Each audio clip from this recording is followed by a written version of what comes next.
What's up, everyone? Today I'm joined by Rise Against. I do have a memory, which you need to confirm or deny. Okay, I'll try. I was at a festival here in Germany, circa 2009, 2010, and it was like a wakeboarding event.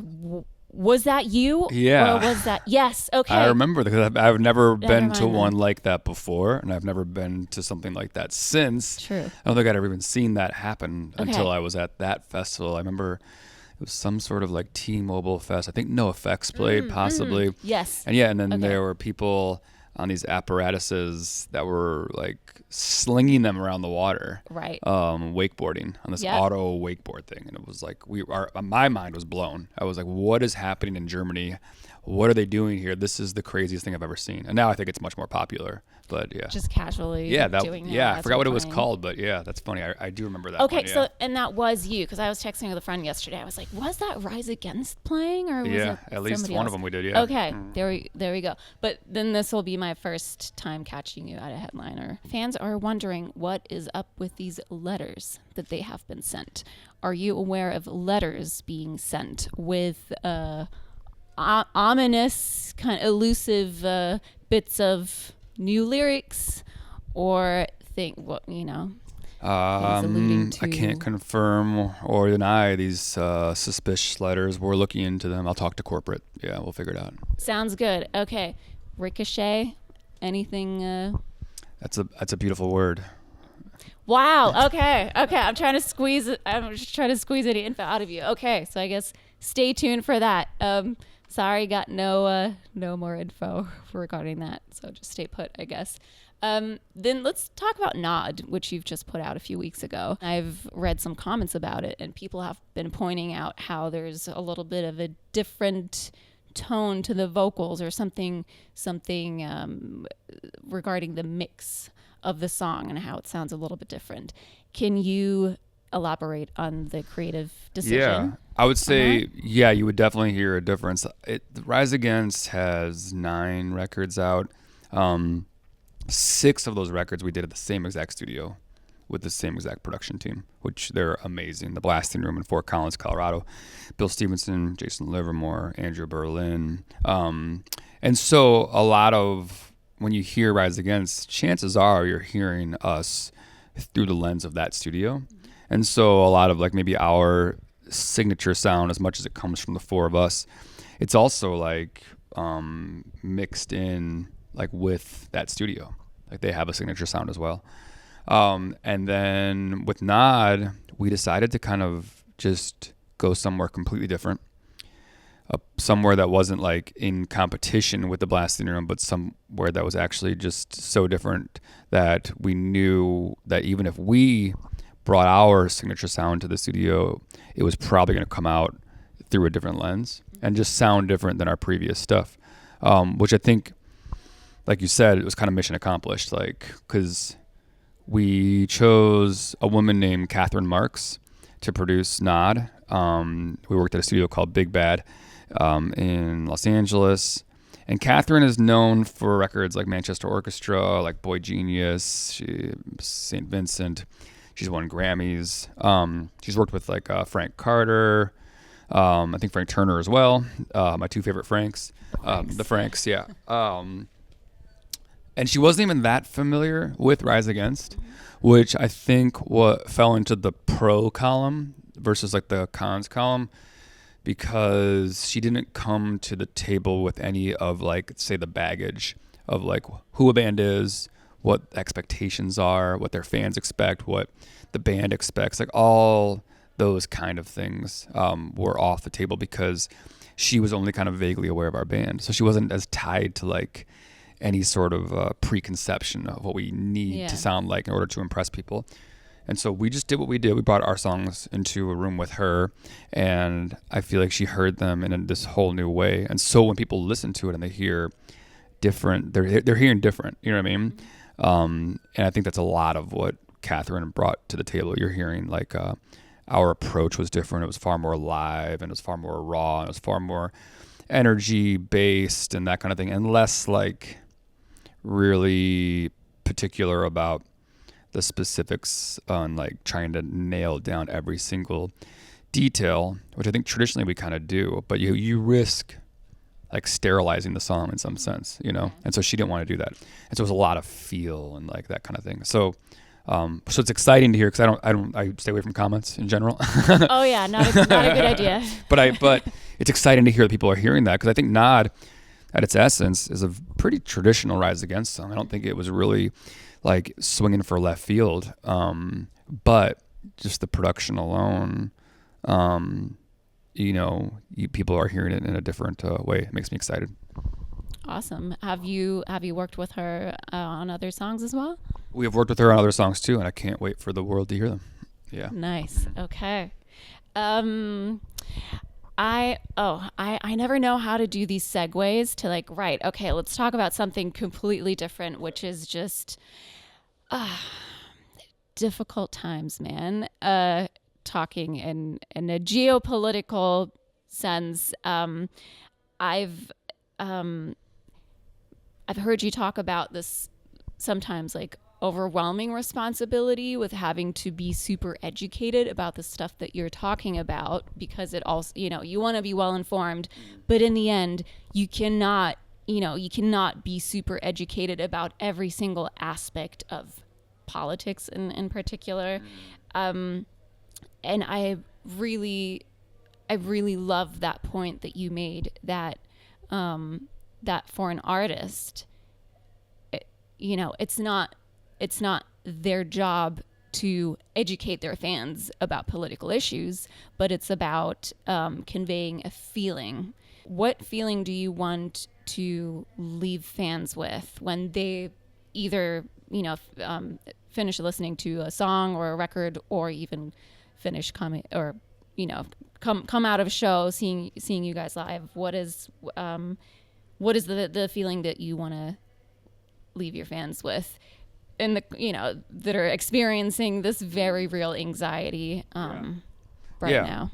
Absolutely. That's I guess very simply, I hope that people walk away feeling hope. You know what I mean?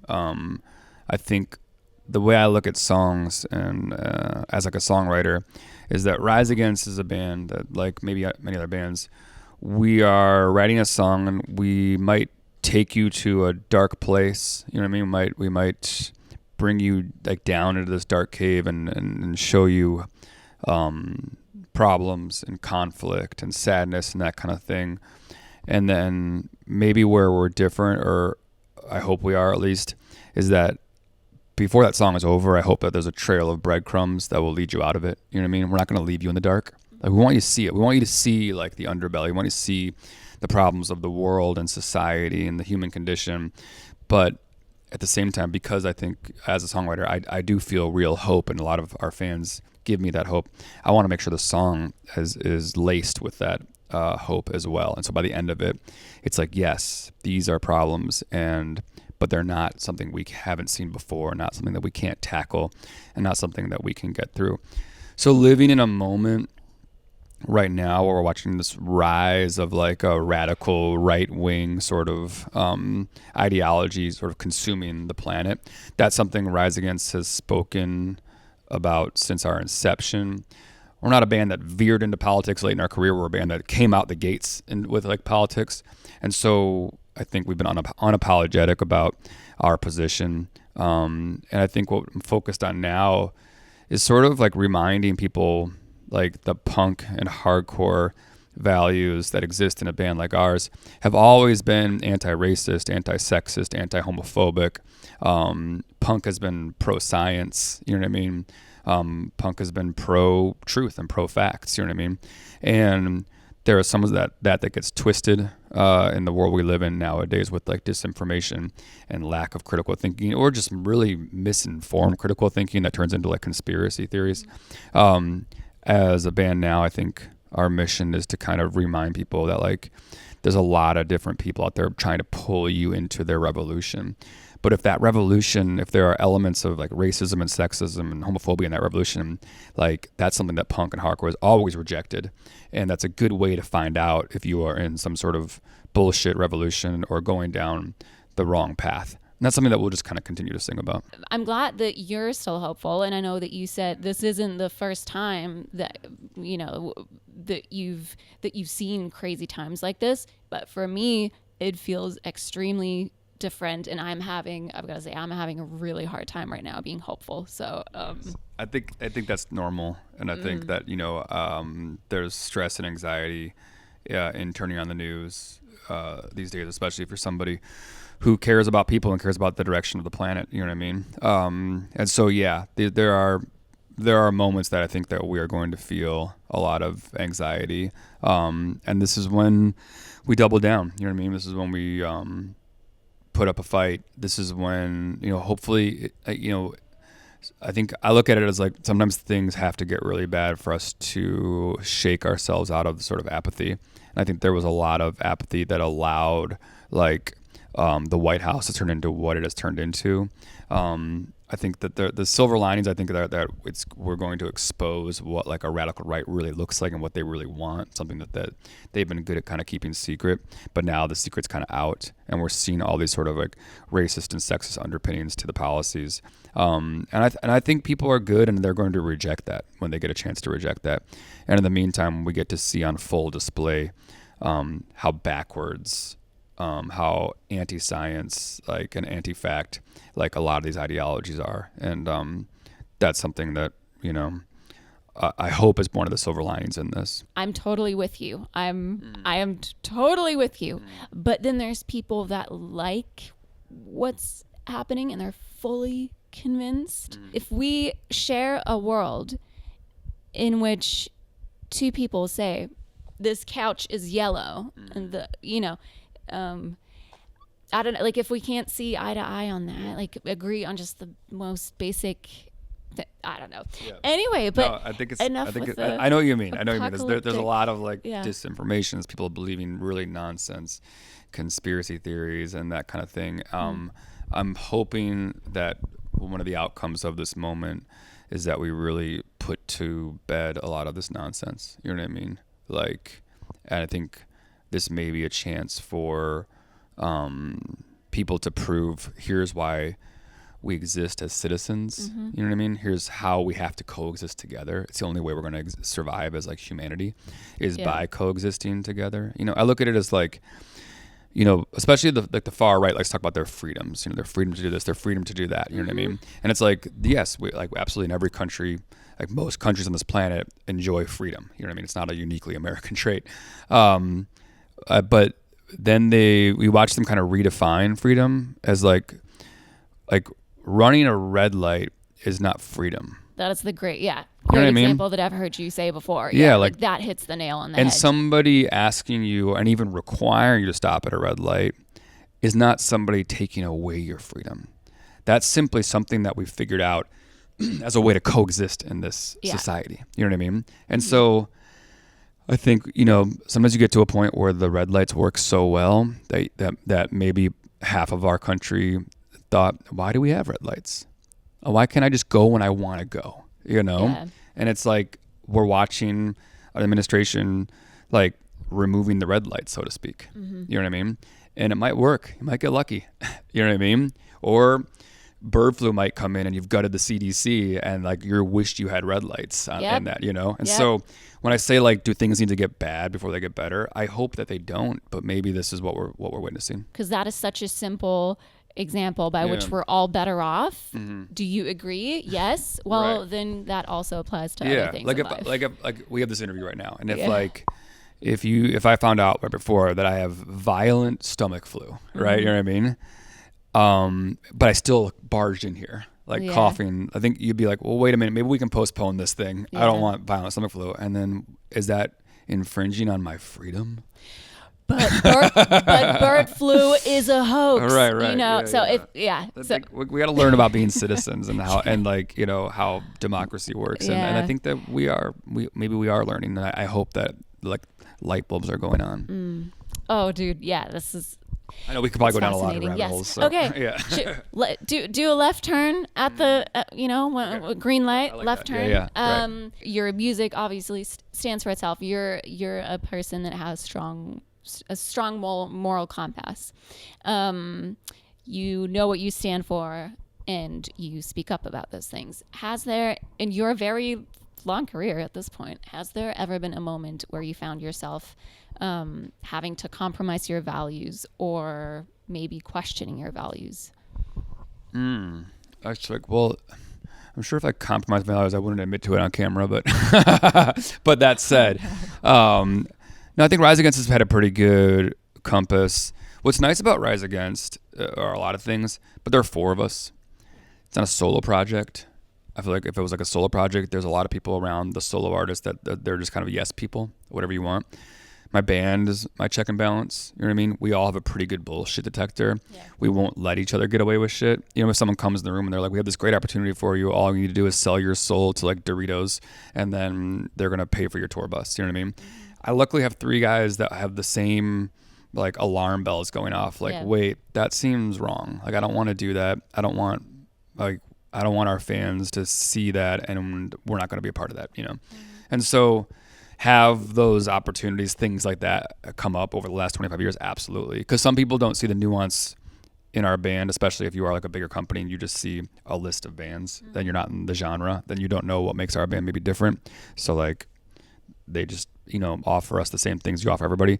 And that's the point where you decide how you want to define your band and define your legacy and how you want your message to be treated. Like, are our fans really going to treat my message with credibility if I'm out there, like, you know, doing a lot of things that aren't in line with that? You know what I mean? And so have we been asked to compromise our values like over the last 25 years? Like, absolutely, you know. And have we? No, I don't think we have. I don't look back on anything and think that was a bad time. We've walked away from festivals that wanted to put like their logo behind our band and that kind of thing. You know what I mean? And sometimes that hurt us in the short term, you know, and then I think in the long run, it's all part of like our legacy. Mm-hmm.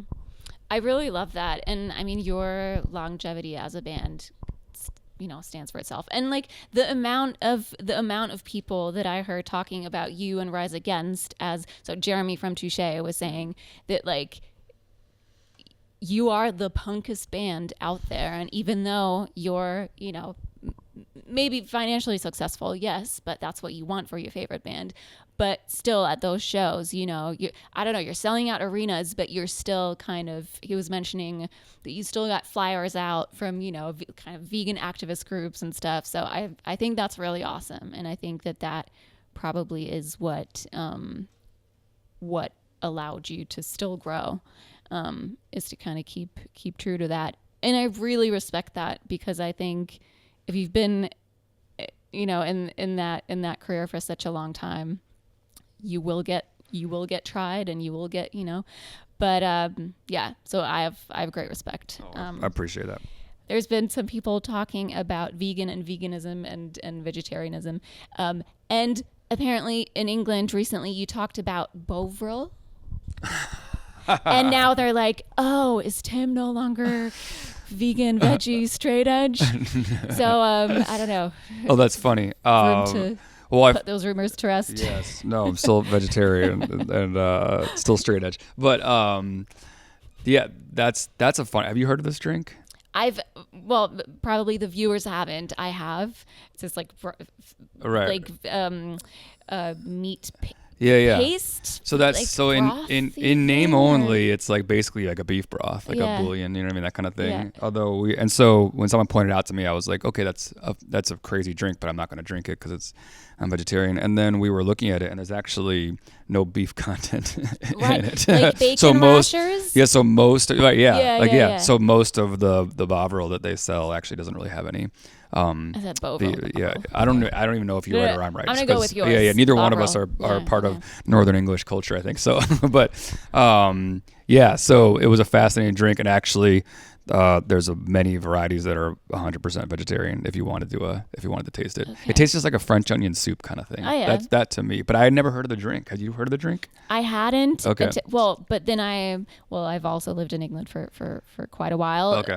I only know about like not Vegemite. Marmite. Oh, of right, course. yeah. Marmite and stuff, and the branding really reminded me of it. Yeah, and to I'm tell like, your viewers and listeners, I went to a Manchester United game, and so everyone's getting pints, you know what I mean? But I don't drink, so I'm sitting there kind of like, all right, well, and I'm freezing. So I'm looking at the yeah. I'm looking at the hot drinks, and I'm like, all right, hot chocolate, some tea, some coffee, and then Bovril. I was like, I looked at my guy who took me, and I was like, what the hell is Bovril? He's from Scotland, and we were with a guy from England as well, and they're like, oh, you never heard of Bovril? And I'm like, no. And that's when I found out that it's like it's a warm, usually or a traditionally beef brothy drink. Like it's basically like broth in a coffee cup. Yeah. You know what I mean? Typically for like maybe like construction workers outside on the site, that kind of thing. A way to like keep your body warm. And I've never even heard. I've been coming to the UK for like 25 years. I've never even heard of this thing. And they're like, dude, mate, you got to try Bovril. And then I remember telling the crowd about that night because I thought it was kind of funny. So people got a kick out of it. But yes, there's Bovril that will be meat based, so watch out. And then there's lots of Bovril that does no meat in it at all. So that might be a game changer. It's like what you said, like when they sell like bacon bits or whatever. Yeah. And you learn that there's no bacon at all in them. It's just like flavor or something. Yeah. You've been touring for 30 years or so, almost 30 years. Yeah. When is the last time that you did something for the first time or experienced something new while on tour? Well, drinking that Okay, sure. was actually that was also my first like UK footy game too. Oh, I had never been to one before. I always wanted to go to one, but they never lined up with like our off days, True. And so I got to go see a Manchester United game, which was an experience. Oh yeah. I learned a lot about just like we don't segregate our fans in the States, you know what I mean? While they do that in the UK, not allowed to drink in the seats. You gotta like finish your drink outside. The separate entrances for the opposing team, like all that stuff was just mind blowing. And then just like the near religious fervor, like for the. I envy that. I envy that passion. But, pretty incredible. I think if you're outside of it, which I was outside of it, I didn't have a horse in that race. You noticed it, like just how people were just so entranced by every single and so emotional about it all. And when like, I don't know, I guess it would be like going to like the church of maybe like a religion that you don't subscribe to and watch everybody around you and you be the outsider being like, what's everyone freaking out about? That's kind of what it felt like. A church. It felt like a religious kind of thing. So that was the thing I can think of at least. So. Okay. Well, thank you for sharing this. Have an awesome show tonight. Yeah, thank you. Really Your first Rise Against show, right? Headliner, yes. Oh, yeah. Oh, yeah, because the wakeboarding, right? Yeah, right. Yeah, exactly. This one will be better. Yeah. Very excited. Thank you so much, Tim, and see you next time. Thank you.